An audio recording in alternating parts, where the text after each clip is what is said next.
حکومت سے کوئی سٹیٹمنٹ نہیں آئے گی اس کے خلاف.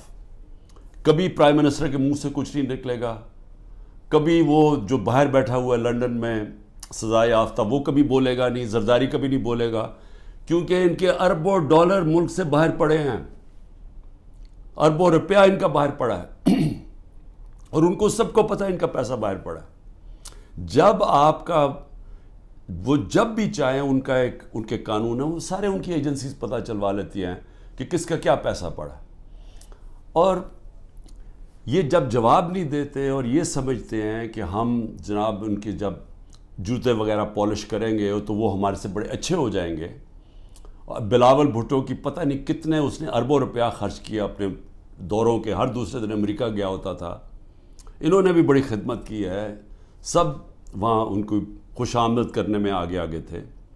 تو یہ نتیجہ ملا ہے کہ آج وہ جن کی 14 مہینے سے یہ خدمت کر رہے ہیں, انہوں نے ان کے اوپر ایک ایسی سٹیٹمنٹ دی ہے کہ پاکستان کی حیثیت بتا دی ہے. ہندوستان ہے اگلا, آپ نے ہندوستان کے اگر اسی طرح ان کے چیلے بن کے رہنا تو ٹھیک ہے, نہیں تو آپ کی کوئی حیثیت نہیں ہے. اصل میں اس کا یہ مفہوم نکلا ہے. مجھے کیوں تکلیف ہے اس کی؟ کیونکہ میں سمجھتا ہوں کہ یہ ہمارا جو ملک تھا یہ جس تیزی سے اوپر جا رہا تھا, آپ 60 کی دہائی میں ذرا دیکھیں پاکستان کیسے تیزی سے اوپر جا رہا تھا. ہم جب اسٹوڈنٹس تھے پاکستان میں, اسکول میں پڑھتے تھے, تو ایک کانفیڈنس تھا. میں جب 70 کی دہائی میں کرکٹ کھیلنے گیا ہندوستان, تو وہ ہمیں اور طرح دیکھتے تھے, ہمیں ان کو پاکستان کمپلیکس تھا, ہم ہر طرح آگے تھے ان سے. پاکستان کی مثال دی جاتی تھی 60 کی دہائی میں کہ ڈیولپمنٹ ماڈل دیکھیں پاکستان کا کتنی تیزی سے ترقی کر رہا ہے. ہمارے اوپر بلکہ ایک کتاب بھی کسی نے لکھی تھی کہ ایشین میریکل, کہ یہ وہ جو ملک ہے جو سب سے تیزی سے ایشیا کا کیلیفورنیا بننے جا رہا ہے. میرے ساتھ ملیشیا کے شہزادے پڑھتے تھے آگے, ہمارے ساتھ HSN میں, یا سارے مڈل ایسٹ سے پاکستان کی یونیورسٹیز میں اسٹوڈنٹس پڑھنے آتے تھے. پاکستان کے اندر ایک ہوپ تھی, کانفیڈنس تھا. 70 کی دہائی میں جیسا میں ہندوستان گئے تو وہاں میں اور طرح دیکھتے تھے. 80 کی دہائی میں بھی ہم جب میچ کھیلنے جاتے تھے تو جب واپس آتے تھے پاکستان تو لگتا تھا کہ غریب ملک سے امیر ملک میں آ گئے ہیں. میں 80 کی دہائی کی بات کر رہا ہوں, یہ زیادہ دیر کی بات نہیں ہے. جب سے یہ دو خاندان آئے ہیں 90 کی دہائی سے ہم پیچھے رہنا شروع ہوئے. یہ پیسہ بنانا شروع ہو گئے, ملک پیچھے جانا شروع ہو گیا. اور پہلے ہندوستان ہمارے سے آگے نکلا 90 کی دہائی میں, اور اس کے بعد بنگلہ دیش آگے نکل گیا. جس بنگلہ دیش کو ہم کہتے تھے ایسٹ پاکستان, بوجھ ہے ہمارے اوپر, ہم امیر ہیں, وہ غریب ملک ہیں, وہاں سائیکلون آتا ہے تو ہمارے اوپر ہمیں ان کے پیسے دینے پڑتے ہیں. یہ میں اپنے کانوں سے باتیں سنی ہوئی ہیں. بنگلہ دیش بھی آگے نکل گیا. اور آج یہ حالات ہیں پاکستان کے کہ مجھے افسوس سے کہنا پڑتا ہے کہ ہر دنیا کے جو نیچے وہ ملک جو ایک وقت پہ پاکستان کو دیکھا کرتے تھے ماڈل آف ڈیولپمنٹ, ہم سب سے نیچے اب جا رہے ہیں تیزی سے. اور سب سے جو افسوسناک بات مجھے کیا لگتی ہے, مجھے یہ آگے جو خوف آ رہا ہے کہ اگر ہم نے ابھی اپنا راستہ نہ بدلا اور جس راستے پہ یہ لے کے جا رہے ہیں, یہ جو فیشسٹ رجیم اوپر بیٹھی ہوئی ہے, جس تیزی سے ہمیں اس طرف لے کے جا رہے ہیں, آگے بالکل ہی امید ختم ہونے والی ہے اور یہ بربادی کی طرف ملک جا رہا ہے. میں آپ کو قرآن کی آیت بتا دوں کہ اللہ نے قرآن میں کہتا ہے کہ میری زمین پہ نکل کے دیکھو کتنی قومیں میں نے تباہ کی جو میرے حکم پہ نہیں چلے. اب میرے پاکستانیوں, یہ میں بار بار آپ کے سامنے بات کہہ بیٹھا ہوں, لیکن میرا کام ہے ایک وہ آدمی جو پاکستان کے ساتھ بڑا ہوا ہے, جس کا جینا مرنا اس ملک میں ہے, یہ میں آپ کو بار بار یہ بات بتاتا جاؤں گا کہ ہم اس وقت بالکل تباہی کی طرف جا رہے ہیں. جب میں نے ڈائلاگ کا بھی بات کی کہ جی اسٹیبلشمنٹ آرمی چیف سے ڈائلاگ کرو, وہ مجھے کوئی فکر نہیں ہے کہ میرے عمران خان کو کسی کی ضرورت ہے, یا میں کسی کے کوئی خوف زدہ ہوں, یا میں یہ سمجھتا ہوں کہ بڑا پریشر ہے تو میں اس لیے ڈائلاگ کروں. مجھے پاکستان کی فکر ہے. کہ میں یہ پوچھنا چاہتا ہوں سب سے پہلے کہ اتنی جو ہم نے کہا، جس آرمی چیف نے جب مجھے ہٹایا، اس نے کہا جی پاکستان کو آئسولیٹ کر دیا تھا، اکیلا چھوڑ دیا تھا۔ مجھے یہ بتائیں کہ جب ڈونلڈ ٹرمپ نے ایسی سٹیٹمنٹ دی تھی، پریزیڈنٹ نے، میں جب پرائم منسٹر تھا، اس نے کہا پاکستان دہشت گردی میں شامل، میری ابھی بھی ٹویٹ پڑھ لیں، میں نے اس کو جواب دیا، میں نے کہا پہلے آگاہ کرو کہ پاکستان نے کس طرح کی دہشت گردی کی جنگ لڑی ہے، ہم نے کیسی قربانی دی۔ اسی ڈونلڈ ٹرمپ نے مجھے امریکہ دعوت دی، اور جو میرے ساتھ تھے، جس طرح کا پروٹوکول مجھے دیا، ذرا بتائیں کبھی کسی پاکستانی پرائم منسٹر کو ملا ہے؟ اس نے عزت بھی دی، اس کے سامنے میں نے کشمیر کی بات کی، اس نے کہا کہ میں کوشش کروں گا کشمیر کا مسئلہ حل کرنے کے لیے، ان کی جرت نہیں ہے نام لینے کے لیے کشمیر کا۔ اس کے بعد اس نے سارے میرے اور میرے ڈیلیگیشن کو سارے وائٹ ہاؤس کا خود دورہ کروایا، ٹور کروایا، عزت دی۔ میں یہ کیوں کہہ رہا ہوں؟ کیونکہ میں مغربی ذہن کو سمجھتا ہوں۔ آپ اگر ان کے نیچے ان کے سمجھتے ہیں کہ ان کے جوتے پالش کرنے سے وہ آپ کی بڑی کوئی رسپیکٹ کریں گے، وہ آپ کو حقارت سے دیکھتے ہیں۔ وہ سمجھتے ہیں جو اپنے ملک کے مفادات کے لیے کھڑا ہوتا ہے وہ اس کی عزت کرتے ہیں۔ میں یہ کہہ کے تھک گیا ہوں کہ مغربی مائنڈ یہ چیزیں سمجھتا ہے۔ میں جب کہتا تھا کہ وار آن ٹیرر ہمیں امریکہ کی جنگ میں نہیں پڑنا چاہیے، تو ان سب کو پتا تھا جب میں امریکہ گیا ہوں کہ میں نے ان کی جنگ کی مخالفت کی تھی کہ ہمیں نہیں شرکت کرنی چاہیے، کیونکہ ان کو پتا تھا میں پاکستان کا سوچ رہا ہوں۔ میرے ملک کے 80,000 لوگ اس کے اندر شہید ہوئے تھے، ہماری جنگ نہیں تھی۔ تو میں جب ان کی تنقید کرتا کہ ان کی جنگ میں نہیں ڈال، وہ سمجھتے ہیں کہ یہ ایک آدمی اپنے ملک کی بات کر رہا ہے۔ میں نے جب ان کو کہا افغانستان کے اندر کوئی ملٹری سلوشن نہیں ہے، تو ان کے سینیٹر لنزی گرام، یہاں تکڑا سینیٹر ریپبلکنز کا، اس نے پاکستان آ کے بیان دیا کہ عمران خان ٹھیک کہہ رہا تھا، کہ وہ اس چیز کی رسپیکٹ کرتے ہیں۔ یہ جو جا کے جناب فورن منسٹر بلاول بھٹو ہر دوسرے دن پہنچ کے اچھی انگریزی بولتا ہے، اس سے وہ متاثر نہیں ہوتے۔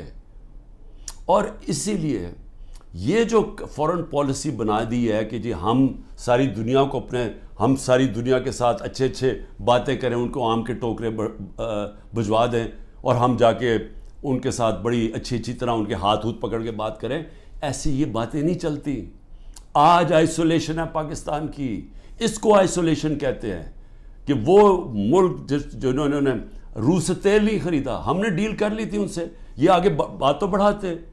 ہماری تو صدر پوٹن نے اپنا انرجی منسٹر بھجوایا تھا میری میٹنگ کے بعد، حماد سے ملاقات ہوئی، میں نے اس کو سمجھایا کہ ہماری یہ سپر سائیکل کی وجہ سے کرونا کے بعد تیل کی قیمتیں اوپر اور یوکرین کی وجہ سے اوپر چلی گئی ہیں، ہمارے ملک میں، میرے بھی اور غریب ملکوں میں مشکلیں پڑی ہوئی ہیں۔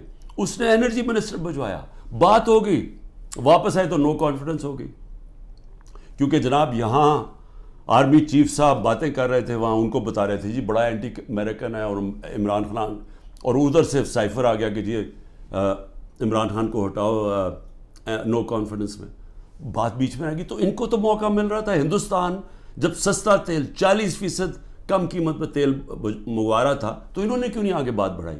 کیونکہ یہ غلام ہیں، اور غلاموں کی کوئی عزت نہیں کرتا دنیا میں۔ اور آج جو فورن پالیسی ہماری جدھر کھڑی ہے، یہ اب آپ کے سامنے دیکھ لیں کہ ہم کدھر ہیں۔ تو اللہ کا حکم ہے کہ قومیں تباہ ہو جاتی ہیں جب وہ میرے حکم پہ نہیں چلتی، اور وہ میری زمین پہ عدل اور انصاف قائم کرو۔ یہ سارے اللہ کے پیغمبر جو تھے وہ ایک ہی چیز کہہ رہے تھے، ان کی صرف مشن ایک تھی کہ عدل اور انصاف کی۔ فرعون کے سامنے جب حضرت موسیٰ تھے، وہ اپنے لوگوں کو انصاف دلوانا چاہتے تھے، وہ غلام تھے لوگ، کیونکہ جب انصاف نہیں ہوتا لوگ غلام بن جاتے ہیں۔ انصاف اور آزادی ساتھ ساتھ چلتے ہیں، اور لا الہ الا اللہ انسان کو آزادی دیتا ہے، انسان کو انسان کی غلامی سے آزاد کرتا ہے، اور غلامی سے آزاد انصاف کرتا ہے جب انسان کے حقوق ہوتے ہیں۔ تو جو پاکستان میں حالات ہیں، پہلے ہی ہمارا نمبر، یہ جو کریک ڈاؤن سے پہلے 140 ملکوں میں پاکستان کا انصاف کے انڈیکس میں ہم 129 تھے۔ جب سے یہ کریک ڈاؤن ہوا ہے، اب تو ہمارا نمبر ہی کوئی نہیں پتا، اب تو ہم بنانا ریپبلکس میں نیچے شامل ہو گئے ہیں. اب تو ہم وہ ملک ہیں جو کہ دنیا میں جدھر جنگل کا قانون ہے ہم ادھر پہنچ گئے. سارے پیغمبر اللہ کے انسانی معاشرے کو انسانی تب بنتا ہے, انہوں نے یہ ان کا پیغام تھا جب وہاں انصاف ہو, عدل اور انصاف ہو. نہیں تو جنگل کا قانون ہوتا ہے جس کی لاٹھی اس کی بھینس, مائٹ از رائٹ. اب پاکستان میں جو آج قانون لے آئے ہیں, مجھے بتائیں اس کا کیا مستقبل رہ گیا. اب آج مجھے بتائیں کون پاکستان کے اندر آ کے اپنے پیسے انویسٹ کرے گا. مجھے بتائیں وہ اوورسیز پاکستانی, میں کہہ کہہ کے تھک گیا ہوں, وہ ہمارا سب سے بڑا اثاثہ بیٹھا ہوا ہے. آپ ذرا سوچیں تو صحیح وہ آج کیا کر رہے ہیں. ذرا اوورسیز پاکستان کی کوئی ان کی رائے تو لے کہ وہ آج پاکستان کو کیا کہہ رہے ہیں, وہ کس طرح پاکستان کو دیکھ رہے ہیں. تکلیف میں ہیں کہ ملک کو بنانا ریپبلک بنا دیا ہے. اور تو چھوڑیں وہ انویسٹمنٹ کیا لے کے آئے گا, ان کا رشتہ دار باہر بیٹھا ہوا اوورسیز پاکستانی کوئی ٹویٹ کرتا ہے, تنقید کرتا ہے یہ جو ہو رہا ہے پاکستان میں, تو جو ٹویٹ کرتا ہے اس کے رشتہ داروں کو پکڑ لیتے ہیں یہاں. یعنی یہ کس قانون کے تحت؟ یہ تو ہٹلر کے جرمنی میں ہوتا ہوگا اور یہ سٹالن کے USSR میں ہوتا ہوگا کہ جب وہ کچھ بھی کر سکتے تھے, کلیکٹیو پنشمنٹ دیتی. یا اسرائیل کرتا ہے فلسطینیوں سے کہ ان کو ایک ہوتا ہے تو ان کے گھروں میں آ کے دوسروں کو کلیکٹیو پنشمنٹ دیتے ہیں. یا وہ مقبوضہ کشمیر میں اب کشمیریوں سے ہو رہا ہے. یہ تو کوئی آزاد معاشرے میں تصور ہی نہیں کر سکتا کہ گھروں کے اندر گھس گئے, دروازے توڑ دیے, چیزیں لوٹ لی, جو چیز پڑی ہے وہ جو اٹھائی نہیں وہ توڑ دی. اچھا وہاں ملازم ملے ان کو اٹھا کے لے گئے, کوئی بچے ملے. ہمارا جو پریزیڈنٹ چکوال کا, ان کو 15 سال کے بیٹے کو اٹھا کے لے گئے. وہ یاسر گیلانی ہمارا ایک ٹکٹ ہولڈر, وہ چھپا ہوا تھا, اس کی بیوی اپنے ماں باپ کے گھر تھی, اس کے ماں باپ کے گھر جا کے بیوی 4 بچے ہیں اس کے, چھوٹا بچہ 1.5 سال کا, اس کو اٹھا کے لے گئے. عمر چیمہ, اس کو صرف وہ جیل میں رکھا ہوا ہے کہ جی بس تو وہ کرسی پہ بیٹھ کے کہہ دو ٹی وی کے سامنے کہ جی میں PTI چھوڑ رہا ہوں اور میں فوج سے پیار کرتا ہوں اور 9 مئی کی مذمت کرتا ہوں. میں بار بار کہہ رہا ہوں 9 مئی کی ساری قوم مذمت کرتی ہے جو جلاؤ گھرا ہوا ہے. اس کے اوپر کوئی انڈیپینڈنٹ انویسٹیگیشن تو بٹھا دیں تاکہ پتہ تو چلے. میں ثابت کروں گا, میں یہ دعویٰ کہتا ہوں, میں ثابت کروں گا کہ لوگ چھوڑے ہوئے تھے اندر جنہوں نے یہ جلاؤ گھراؤ کیا ہے. میں ثابت کروں گا, یہ ہمارے پاس اب پروف آ چکا ہے. عدالت کے اندر میں اپنی عدلیہ سے کہہ رہا ہوں, ہم نے لاہور ہائی کورٹ میں بھی ایک کیا ہوا ہے ریٹ, وہ ڈسمس ہو گئی ہے. سپریم کورٹ میں ریٹ پڑی ہوئی ہے. خدا کے واسطے انڈیپینڈنٹ انکوائری کرے. یہ ون سائیڈڈ ٹی ویوں کے اوپر کنٹرول میڈیا اس کے اوپر چل رہا ہے جی, یہ دیکھیں جی انہوں نے کیا کر دیا, ملک کے غدار ہیں جی, ملک کے. خدا کا واسطے اس ملک کو بچائیں. یہ جو لوگ 10,000 لوگ جیلوں میں ڈالے ہوئے ہیں, یہ پولیٹیکل ورکرز ہیں, اور ان سے جو ہو رہا ہے جیلوں کے اندر یہ ساری دنیا دیکھ رہی ہے, سارے بیرون ملک پاکستانی دیکھ رہے ہیں, اور وہ انہوں نے بچانا ہے اس ملک کو.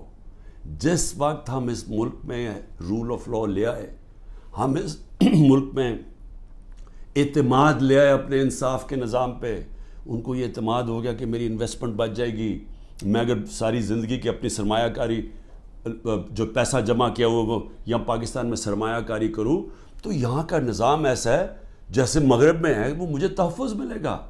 کمزور کو یہ فیلنگ ہو جائے کہ طاقتور سے اسے تحفظ ملے گا.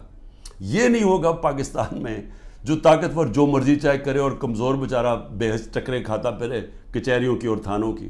وہ کوئی پیسہ نہیں آنے لگا یہاں اس ملک میں, اور آئے گا ہی ملک تب, یہ بچے گا ہی تب جدھر آج پہنچ گیا ہے, جب ہمارا سب سے پہلے بیرون ملک پاکستانی انویسٹ کرے گا, سرمایہ کاری کرے گا, پھر باقی دنیا آئے گی. جس طرح چائنا اور ہندوستان میں ہوا تھا, انہوں نے جب اپنی اکانومیز کھولی تو پہلے ان کے اپنے لوگوں نے جو باہر بیٹھے ہوئے تھے انہوں نے انویسٹمنٹ کی. وہی ہے جو پاکستان کا اس دلدل سے نکالنے کا ہے. لیکن یہ جو نظام ہے یہ تو مزید اور ہمیں ادھر لے کے جا رہا ہے کہ جدھر نریندر مودی کہہ رہا ہے کہ جی اپنے بوجھ پہ گرنے لگا پاکستان. تو ابھی تک تو کوئی ہوش کریں ہم کہ ہم جا کدھر رہے ہیں. آپ کے پاس روڈ میپ بھی کسی کے پاس نہیں ہے.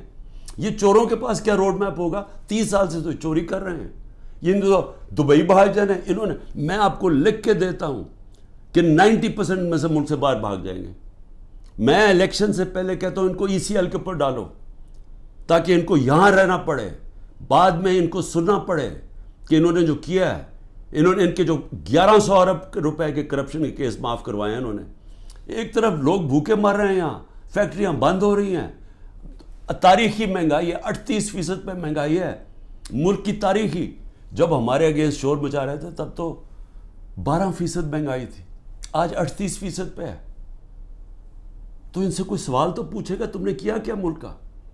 اور یہ جب ان سے کوئی یہ پوچھے کہ 1100 ارب روپے کا ایک غریب ملک کے ٹیکس کے کیسز معاف کروا دیے, یہ جو نیب جس کا 1 پوائنٹ ایجنڈا ہے کہ کسی طرح ہمارے مخالف یعنی عمران خان اور ان لوگوں ہمارے اوپر کرپشن کے کیسز کریں, اور جب تک میرے جو لوگ وہ یہ نہیں کہہ دیتے کہ جناب ہم آج PTI چھوڑ رہے ہیں. اچھا PTI چھوڑ جو سارے گناہ معاف, آپ کے دہشت گردی کے کیسز بھی معاف, سب کچھ معاف, صرف آپ نے کہہ رہے ہیں کہ ہم تحریک انصاف چھوڑ رہے ہیں. یعنی یہ کوئی انصاف ہے؟ یہ تو بنانا ریپبلکس میں بھی ایسے نہیں ہوتا. یہ تو ہماری عدلیہ کا مذاق اڑایا جا رہا ہے, ہماری پولیس کو تباہ کیا جا رہا ہے. جو پولیس ہے, آپ جب پولیس کو یہ موقع دیتے ہیں کسی کے گھر توڑ کے صبح کے 3 بجے جا کے گھر تباہ کر دیں اور لوٹ لیں اس کو, تو کیا پولیس ٹھیک رہ جائے گی؟ دنیا جس پولیس کا کام ہے حفاظت کرنا لوگوں کی جان اور مال کی, اس کو آپ کہہ رہے ہیں کہ لوگوں کا مال لوٹو جا کے. اور بزنس بنی ہوئی ہے. ہاں جی, جیو فینسنگ میں آپ کا نام آ گیا, اچھا جی آ جائیں آپ کو, کیونکہ نامعلوم افراد میں انہوں نے 20,000 کے نام دے دیے, کسی کو بھی پکڑ لیں, اسے کہتے ہیں اچھا جی آپ کا نام آ گیا. 15 لاکھ ہے گوئنگ ریٹ, وہ پولیس والے کو اگر 15 لاکھ نہیں دیتے پھر بات چیت ہوتی ہے اچھا جی 20 لاکھ پہ فارغ کر دیں. تو یہ تو پولیس ختم کر رہے ہیں, اور یہ ساری ملک کے اندر جمہوریت ختم کی جا رہی ہے صرف اس لیے کہ یہ جو سیٹ اپ ہے یہ بچ جائے اور عمران خان اور PTI باہر رہ جائے. میرا آخر میں صرف یہ اپنی قوم سے کہوں گا کہ دیکھیں قوموں کی زندگی میں اونچ نیچ تو آتی ہے, لیکن جس طرح اللہ کہتا ہے کہ میں قومیں تباہ کر دیتا ہوں جو میرے حکم پہ نہیں چلتی, تو ہم تو اب تباہی کی راستے کو بڑی تیزی سے جا رہے ہیں. جو نریندر مودی کی سٹیٹمنٹ میں مجھے تکلیف ہوئی ہے کہ اپنے بوجھ کے تھلے گر رہا ہے پاکستان, تو اگر تو ہم نے اسی طرح چلتے رہنا ہے تو پھر یہ نہ سمجھنا کہ وہ اللہ اوپر سے مدد کر دے گا اور ہم کچھ نہ کریں, کیونکہ اس نے تو واضح قرآن میں کہا ہوا ہے کہ میں کبھی کسی قوم کی حالت نہیں بدلتا جب تک وہ خود اپنی حالت بدلنے کی کوشش نہیں کرتی. میں اپنی پوری کوشش کروں گا, میں آپ سے, میری اپنی قوم سے وعدہ ہے, جب تک میرے میں آخری خون کا قطرہ ہے میں مقابلہ کرتا رہوں گا اس ظلم کا. لیکن میں اپنی قوم کو بھی کہنا چاہتا ہوں کہ آپ کے اوپر اللہ نے ذمہ داری ڈال دی ہے. آپ نے اگر یہ چپ کر کے ظلم سہتے رہے, آپ انصاف کے لیے نہ کھڑے ہوئے, جو لوگ صحافیوں میں سے, جو لوگ عوام میں سے صاحب حیثیت سے جو دیکھ رہے ہیں کہ یہ ہو رہا ہے, اتنی گرمی کے اندر بیچارے لوگوں کو بند کیا ہوا ہے, وہ اگلے دن بے ہوش ہو گئے لوگ, وہ گرمی کے اندر ہمارے جو PTI کے ورکرز تھے پنجروں کے اندر بند کیا ہوا ہے. جب وین میں لے کے گئے, جب تک پہنچے وہاں باہر کھڑا کرا گرمی میں, لوگ بے ہوش ہو گئے وہاں جو ہمارے اس سیاسی کارکن ہیں. اور یہاں اس طرح کیا جا رہا ہے, کوئی ملک دشمن ہے. کبھی اپنی سیکیورٹی فورسز دیں, اپنے لوگوں سے یہ نہیں کیا جو آج ہمارے ساتھ ہو رہا ہے. یہ تو ایسے سمجھ رہے ہیں کہ یہ کوئی باہر سے کوئی فورسز آئی ہوئی ہیں, ہمیں یہ ساری پولیس اور یہ سیکیورٹی ہم اور رینجرز ہمارے نہیں ہیں. یہ لگ رہا ہے کہ یا ہم کہیں باہر سے آئے ہوئے ہیں یا وہ آئے ہوئے ہیں, کیونکہ اپنے لوگوں سے تو کوئی ایسے نہیں کرتا. لیکن جو چپ کر کے یہ ظلم دیکھتے جا رہے ہیں, یاد رکھیں کہ یا تو پھر آپ نے پلان بنایا ہوا ملک چھوڑ کے باہر جانے کا, جو کہ نا امیدی میں اور یہ حالات دیکھ کے 9 لاکھ لوگ ملک پروفیشنل ملک چھوڑ کے چلے گئے. وہ جو سب سے قیمتی لوگ ہوتے ہیں ملک کے لیے, جن کو ساری دنیا میں ویزا مل سکتا ہے, وہ تو ملک چھوڑ کے چلے گئے ہیں. اور جو بیچارے باقی رہ گئے ہیں, آپ ہر کشتی میں جب آپ ڈوبتے ہیں یہ سمندر میں, یہ جو اللیگل امیگرنٹ جنہوں کہتے ہیں, یہ جو ویزے کے بغیر لوگ جاتے ہیں, تو اس میں پاکستانی ہوتے ہیں. جس طرح یہ جو گریس کے جو سمندر میں یہ جو حادثہ ہوا ہے, 300 پاکستانی بیچارے وہاں ڈوب گئے. اور وہ پاکستانی جنہوں نے اپنا سب کچھ بیچ بوجھ کے قرضے لے کے گئے تھے کہ جی ہم ان ملکوں میں جائیں گے جہاں انصاف ہے، جہاں خوشحالی ہے، کیونکہ ہمارے ملک میں تو نہیں ہے۔ تو اس لیے سب کو میں یہ آج کہہ رہا ہوں، ہمارے اوپر سب پہ ذمہ داری ہے۔ اللہ نے ظلم کے خلاف جد و جہد کو جہاد کہا ہے، یہ اللہ کے لیے ہم لڑ رہے ہیں، یہ اپنے لیے نہیں لڑ رہے ہیں، میں اپنے لیے نہیں کر رہا، یہ میں اپنے ملک کے لیے کر رہا ہوں، اپنے اللہ کا حکم کے مطابق کر رہا ہوں۔ اور آپ سب کو بھی آخر میں یہ کہتا ہوں کہ یہ وقت ہے کہ آپ نے اپنے ملک کو بچانے کے لیے سب نے جد و جہد کے لیے تیاری کرنی ہے۔ پاکستان زندہ باد۔